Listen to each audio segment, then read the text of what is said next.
wouldn't change. I wouldn't shower. I wouldn't brush my teeth. I wouldn't do anything. There was no hygiene. You know what I mean? And now you think about it, it goes deep. You know, you got to go to the toilet.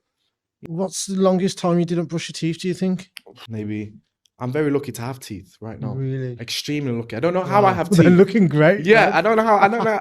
They're looking beautiful. I don't know how I have teeth, but I've months. never heard no one say that. Months Wow. without brushing teeth. Months. Crazy, man. It was crazy. Like, I'd get my shirt sometimes. If I could feel it on my teeth, like a bit of stuff, I'd get my shirt and just go, Oh, yeah. you know, that'd be it. Then I'd smoke my dust again. Because I wouldn't eat. I'd go to the shops and I'd steal a nourishment drink. You know, them nourishment drink. Yeah. I'd go, that's how I'd survive. You know what I mean? I'd go there and I'd steal some nourishment drink. Or I'd go and steal a sandwich if I was really fucking hungry or something. There was no water involved. I didn't trust water. I had this thing against water that all the water's, you know what I mean? There's stuff wrong with the water. Paranoid. yeah. Crazy paranoia over everything. You know what I mean? And a lot of psychosis as well. You know, I'll be seeing shadows. I'll be seeing faces in trees and in bushes. I mean, I've got videos on my phone of me sat just with shit everywhere around me with my pipe, and I'm recording behind me because I'm thinking someone's behind me. Wow. So, you know, and I'm recording myself and, you know, I'm thinking the planes are watching me and people are following me and I'm running around parks just on my own. You know what I mean? With dust and a pipe that's stuffed in my pocket or a mini bong. I'm running from park. You know what I mean? Just psychosis. And that would carry on for days and days. So I wouldn't sleep. You know what I mean? I'd have it, like I say, I'd have a seizure, wake up, get high and carry the fucking psychosis on. What was the turning point? What, that stopped me? Yeah, that switch in your head. I bet you can remember it like it was yesterday. Yeah. And then just sparked and you go, this needs to change. So I've had enough. I'm going to change. So what happened was, I was in a house, obviously smoking my dust, and it was morning, and there's this knock on the door. And I'm thinking, who the fuck's that? Open the door, it's my little brother. You know what I mean? It's my little brother, and he sees me, and before he'd even started talking, he's in tears. He's crying. I could see my mum in the car just on the side of the road, you know, and my brother said to me, look, you either come with us now, or that's it. We're done. We can't do this anymore. You know what I mean? We're done searching for you. We're done worrying. We're done not sleeping at night. My mum, my dad, my brother, they wouldn't sleep at night because they'd be waiting for that phone call saying your son's dead. So they'd had enough. They came, they knocked on the door, and they were like, you either come with us or that's it. And I could see in their eyes that this was serious. You know what I mean? Because they said it multiple times before, but I'd be like, fuck it. You know what I mean? I don't care. You know what I mean? I'm selfish. Because in the back of my head, you know, I knew my family, I could read them, but this time it was serious. You know, so I got in the car and, you know, it set in that things were going to change when I was on the ride home. I was kicking and screaming, like, let me the fuck out. You know what I mean? You don't know what you're doing. This is a big mistake. All my mind knew that things were going to change, and it just thought, I can't get my drugs anymore. Fuck. And it panicked. It just flipped. You know what I mean? I'm kicking the back of the chair. My brother's in front. I'm kicking, let me the fuck out. You know? And anyway, I managed to manipulate, because I'd manipulate all the time. I was a master manipulator. You know, I could play on my family's emotions. I could play on people's emotions and use it to get for my advantage. And I managed to get my mum to manipulate my mum into taking me to go get some drugs so that I can get some monkey dust so that I can stay at home in the stable. Because I knew that if I get home, the first thing I'm doing is I'm running off. That's the first thing that's going to happen. Yeah. So I said to her, look, if we don't go and get drugs, this isn't going to happen. And I'm not going to stay. Okay. You know what I mean? And I knew this because I remember that we got into the porch and I'm trying to fight my way out. I'm trying to fight my brother. I'm trying to get past my mum. You know what I mean? To try and just get out of the house. Absolute chaos. Chaotic. It was crazy. But you know, I convinced my mum to take me to go get some drugs, and I came back with her, and I was happy then.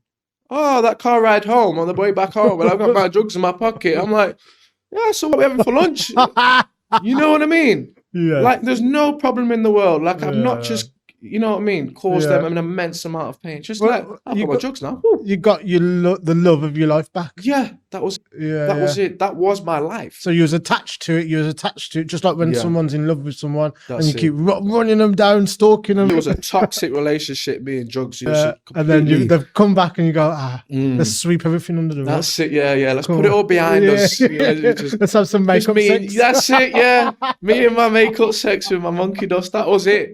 You know what I mean? And as soon as I remember we got back home, I'd go up into the stable because we had quite a decent sized field, my dad. And they built this stable and it had a couch in there, had a TV and a blanket and a radiator, stuff like that. So I was like, okay, perfect. This is my little crack den. You know what I mean? So I went in there and for about a week, I was smoking. In the nighttime, I'd even, because I felt safe. Somehow I felt kind of safe until I kind of smoked too much. And the big cracks in the stable, in the barn, I'd be taping them all up. Taping up all these cracks, you know what I mean? So because I think that people were looking in on What else did you do with your time? So you'd have a smoke, and then would you play computer games or watch TV or? So I was always productive in a way. When I smoked my drugs, when I smoked my dust, because it was a high, I'd be active. Okay, I'm gonna fix this. I'm gonna do this. I'm gonna, you know what I mean? And it was even like that on the streets. I remember cleaning up the fucking this tip. It was an estate, and they all had this place where they just dumped their shit. I cleaned this whole place up one day because I was high as fuck. The neighbors would come out looking at me, and I'd put on what they called the Pennies. No, the vests, the high-vis jackets. Oh yeah. I put on a high-vis jacket to look like a worker. I thought I was smart. You know what I mean? So people were walking past and be like, oh no, I'm just from the council. You know what I mean? Chatting shit. Because I thought there might be some stuff in here that I could sell, So I managed to clean up this whole place, made it look nice and everything. Crazy. But that's the stuff that I'd do. I'd be productive, or I'd be walking, or I'd be trying to find the next thing. But when I started to realize I was running out of drugs, that's when the ideas of crime came in. Okay, which shop can I rob? Where can I go now? Who can I take from? I had to close my eyes for about 20 minutes. I was sharing with my eyes closed because I didn't want to look at anybody. Whilst I was sharing for about 20 minutes, and I opened my eyes and I just got 30 people looking at me and then clapping. You know what I mean? And then that's when I realized the first time I'd been honest. First time for years that I'd been honest about who I was, where I was, what I was struggling with, what I was going through. That was the first time. And if I'd have done that, if I'd have shared honestly with my family, if I shared honestly with my friends, when I was like 18, doing the partying and stuff like that, if I'd just been honest, I might not have had them near-death experiences. I might not have got into them situations. You know what I mean? Because someone would have been able to help me. Because I couldn't help myself. I didn't know how to help myself. I didn't know how to ask for help. So I just pretend that everything was okay. So you got to be aware of the level of ego inside you that's stopping you from living your best life. I don't know if you've heard of it before. We have like a pain body. Yeah. So like growing up, like the escape and like not being able to be open with people, that was feeding that pain body. Yes. Do you know what I mean? And then it took that one spark, you let go, you surrendered, and from there you started to release that pain body. Yeah. And it started gradually going smaller and smaller and smaller and smaller. That's it. What is that we need to do, man? Yeah, it's a practice. So ask yourself right now, how is your pain body impacting your life? For an example, a lot of people I speak to want to travel the world and travel to Thailand and just leave the rat race, basically. Maybe get a remote job. Do you know what I mean? But their fear of the change and leaving their comfort zone, they can't let go of that pain body and surrender and go, right, I'll go for 2-3 months and see even if I like it. Do you know what I mean? It seems like they're stuck in like cement sort of thing, and they're just struggling to. What that is, I think, well, from the experience, I can only ever really speak from my own experience, but you get used to that pain. Yes. You know what I mean? It's pain. It's like, yes, it hurts, but I know it. Yeah. And you get comfortable with that pain. Most people, myself, I knew this pain. I mean, I didn't know what it was going to be like. The fear of the unknown. It's a big thing, fear of the unknown. So I was for a long time comfortable with my pain. Yeah, You know what I and mean? it's I supposed to knew be what to pleasurable as well. expect. That pain. And when you're in a toxic relationship, Yes. and you have an argument, and like something in the back of your head just keeps putting fuel on the fire. Yeah. Do you know what I mean? Yeah. You're not aware. Yes. You're not aware of where it can lead to. Yeah. You can sit back and go, right, this is what happened last week. I predict this can happen in the future now. I best stop talking and just go, okay, no problem. Or go for a walk. Do you know what I mean? That's when your level of awareness is leveling up. Yeah, that's it. Yeah, it took a while for that as well. Totally, bro. Yeah, and me, man. Took a while, it's tough. It is tough. Massively, man. So, like, if you can take anything from this podcast, take the fact that you don't need to learn from that pain. You don't need to wait to start living the life that you're here for. You can learn from Simon's mistakes, my mistakes, all throughout the podcasts. And rather than having to go through that pain, just learn from our mistakes basically as soon as possible. If you need help, reach out. Beautiful. Exactly. Reach out, man. ask for help. Exactly, man. And that's when you've got to surrender and let your ego down and go, right, maybe I could do with some help. Yeah. So that was the Kickstarter for you, wasn't it? Yeah, that was it. Massively, accepting the help. And if someone's going to help me, just accept it. And changing your circle. Yes. You've gone from it's a total different circle, isn't it? Yeah. It's a circle of like people having no direction, that have no hope. Yeah. To people that want to better themselves and actually want to recover. Yeah. And want to build a better life for themselves, man. Because you know what they say, if you want to know yourself, look at your 5 closest people. Big saying. Yes. I did that. And I learned that whilst I was using it. I thought, well, I'm fucked. So another thing. You know what I mean? Along the time, while you're leveling up yourself, start leveling up your company and your friends. Ask yourself, how are your friends operating? Are they operating like your best self would, your higher self? And if they're not, transfer them out. Yeah. And bring some higher level of caliber people into your life. Higher frequency people, yeah. You know, they're motivated. You can see them mentally strong, but not just, you know, a lot of people talk, you know, but you can see how real someone is from what they do. If you like what they do and what they do is not destructive, then it may be a good person to follow. But I know it can be hard when you're young because of the ego, you know, you want that attention. You like that chaotic society, and all the materialistic world and TV is saying, this is the life, you know what I mean? Grab this, you need this, you need that. That's it. When really you need to work on what you have now in here. Yes. Yeah. Priority. And then as soon as you do, you'll everything else will start fitting into place. That's it. I thought of that.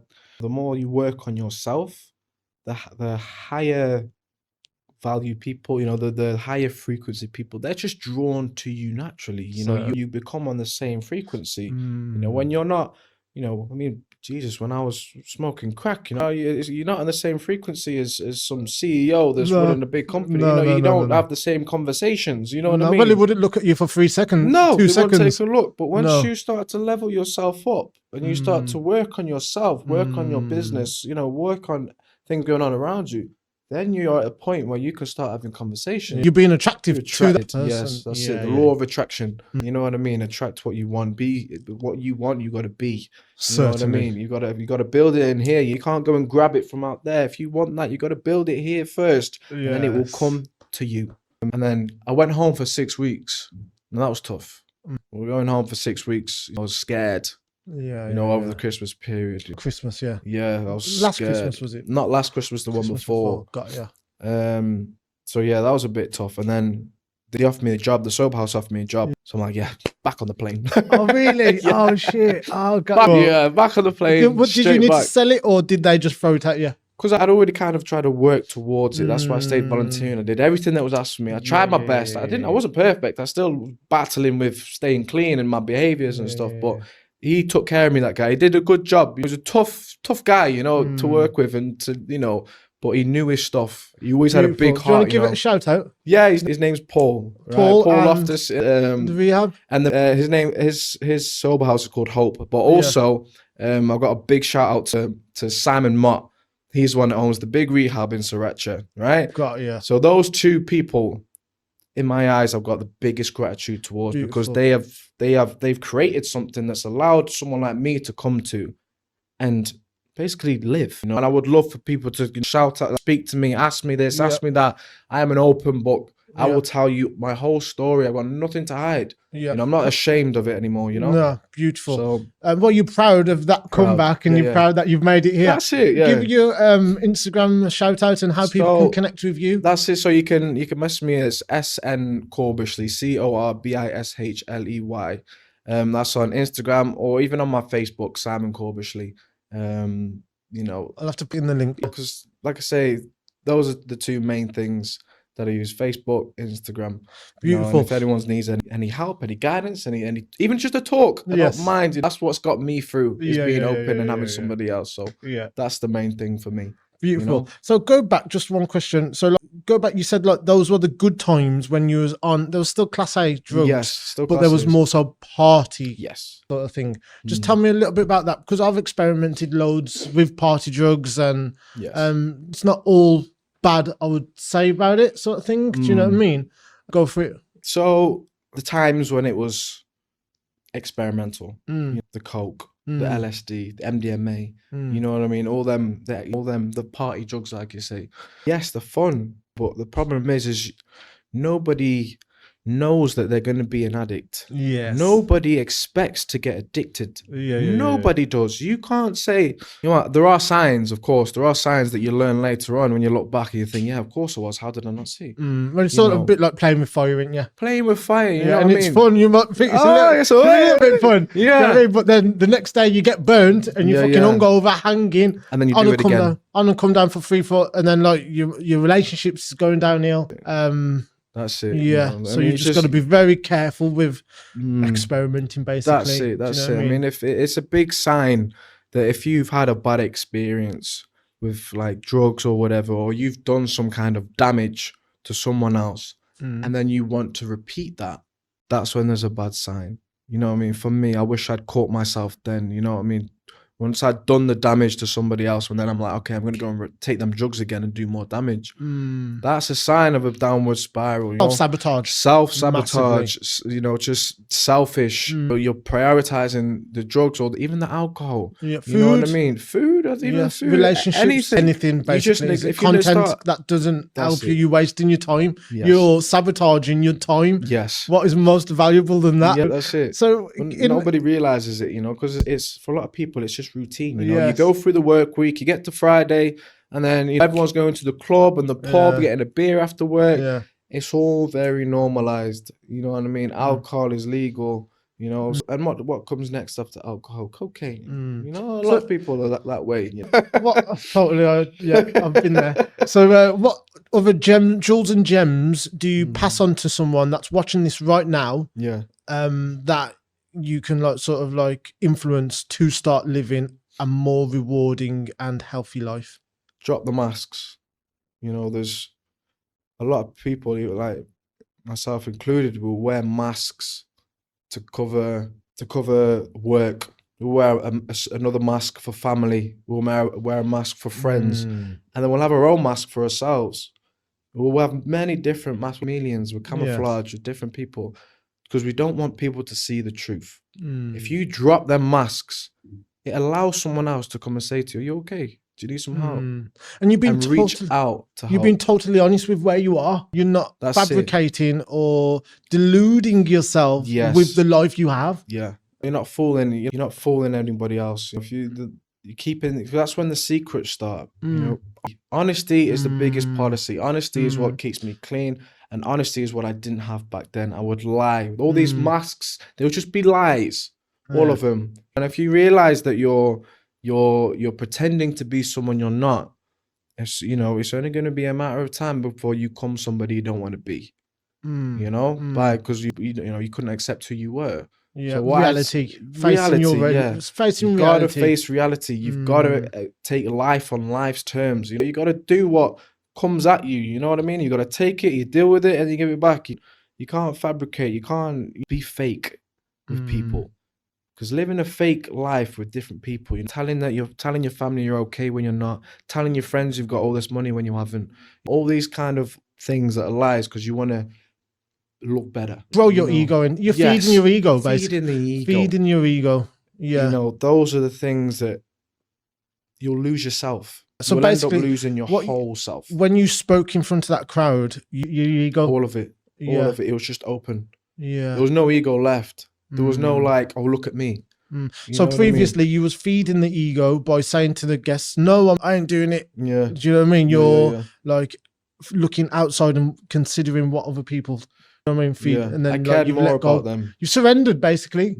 You've surrendered to your old self, and then you recreated and built a new self, Simon. From there, that's it. Yeah.